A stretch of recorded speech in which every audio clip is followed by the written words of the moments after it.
maba arago meel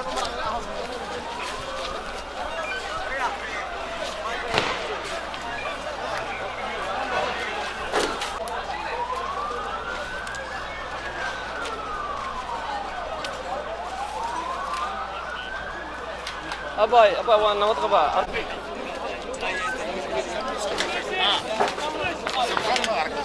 يا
كاميرا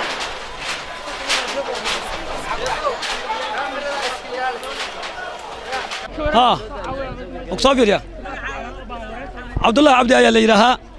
والله بالله ما شاء ما أنت الله كلنا dadkan ilaahay khayr ma ilaahay jannada xariista Allah ka waraabe inna Allah inna ilaahi raaji'un 18 mood waa daldalnay dhaawacaaba sheeganbo hadduu dhammaan way laba boqol hadduu dhammaan waa runta markaan ilaahay ka cabsado ilaa hadda qaar ku jira meeshii dadka dhan way wada yaabeen waa mid la yaabeen maanta adduunka wallahi billahi tallahi maanta waa laga yaabeen adduunka ilaa hadda moodka ku jira marka insha Allah ta'ala waxaan ummadda ilaahay subhanahu wa ta'ala ka ilaahay ummadda halka wada ilaahay ka bareena ilaahayna naga soo gaaro ilaahay subhanahu wa ta'ala ilaahayna inoo naxariisto marka ummadda Soomaaliyeed isku mid noqoto muslimiintu isku noqotaan jecelnahay ilaahayow naga soo gaar rabbi raxmaanow ilaahu noo dambi dhaaf ilaahu inta noo wakayban taagana assalaamu alaykum wa rahmatullahi wa barakaatuh bismillahir rahmaanir rahiim magacaygu waa Liibaan Cumar Sheekh kuna xaafada Wadajir degmada Wadajir gaar aan xaafada Buulxumey waxaan wataa mooto bajaaj sida haday idaacadaha dhan aan ugu warbixiyay oo aan u sheegay waxaan watay mooto bajaaj waxaan ka imaaday dhinaca Banaadir waxaan soo gaaray isgooska Zoobe waxaan imaaday isgooska iskugu xiran yihiin aad iyo aad waxaan isdaba joognay baawurkaas aad u jeediin ay ka muuqato dhibaatada raashinka saaran baawurkaasi aniga waa isdaba haynay waa dhinac maray waxaan ka leexday laamiyaraha Zoobe aadan cadde mar alaala markii aan dhaafay waxaa iska daba dhacday jugtii ayaa yeertay xaafadii oo dhan isla wada gariirtay oo firirkii inta ka soo baxay ayaa xaafadda dhibaato dadka wax gaarsiiyay shacabka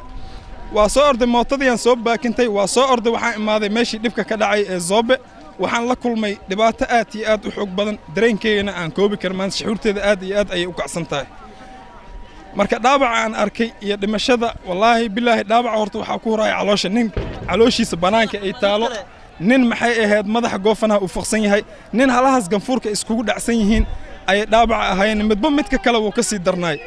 waxaan la kulmay midda igu xuna waxay tahay baawurtii askarta ay joogto dhaabici haddana aan la ordeynin waxaan kaloo arkay meedkii lama kala saar u yaraan 20 way dhan tahay inta maanta dadkoodana aan haynin farana aan ku hayno oo meesha aan ka soo bixinay waxa kaloo u sii xumeed dadkii xaqta nafta iyadoo ku jirto ayaa darbiga ay u jeedin hoostooda ay ku jiraan waxaan la kulmay hal nin oo gacantiisa sidaas u muuqato aan dhagixii faagnay aan la soo baxnay dhaabici alxamdulillah ilaahay